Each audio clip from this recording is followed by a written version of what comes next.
ألا يا هجوس الشعر يا مزينا الألحان، بنظم قصيدة هدول السعيدية وبهديها لك يا سوها محمد المحمدي، من أفكاري حصرية جديدة وخصوصية.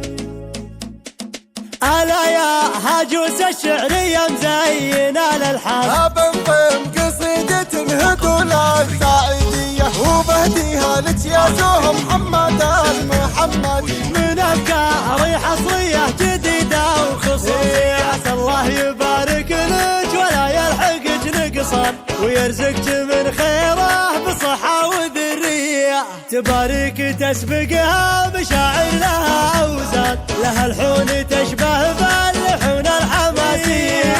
يا بنت الكريم اللي يسمونه كحيلان، على الطيب ثابت منهجه وصافي النية، عمامك لهم بالطيب صفحة ولهم عنوان، من أقصى الجنوب لي الحدود الشمالية، خوالج لهم صورات جولات بالميدان. وهذا اخوك طه دروس الكبارية، امك واختك ليا من شحوجها الزمان وكان، لهم وقفة بالطيب ما هي بعادية، وانا شاعر اللي يعرف الزود والنقصان، قصيدي اليوم منه حضر ما هو بشوية، وختم القصيدة هات واللول والمرجان، لاجل عين سهى بنت ابوها السعيدية. ألا يا هجوس الشعر يا مزينا الألحان، بنظم قصيدة هدول السعيدية وبهديها لك يا سوها محمد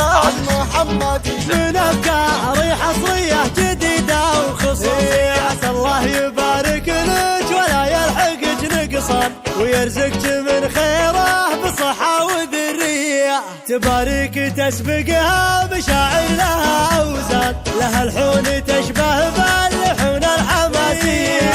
يا بنت الكريم اللي يسمونه كحيلان، على الطيب ثابت منهجه وصافي النية، عمامك لهم بالطيب صفحة ولهم عنوان، من أقصى الجنوب لي الحدود الشمالية، خوالج لهم صورات جولات بالميدان. وهذا اخوك طه دروس الكبارية، امك واختك ليا من شحوجها الزمان وكان، لهم وقفة بالطيب ما هي بعادية، وانا شاعر اللي يعرف الزود والنقصان، قصيدي اليوم منه حضر ما هو بشوية، وختم القصيدة هات واللول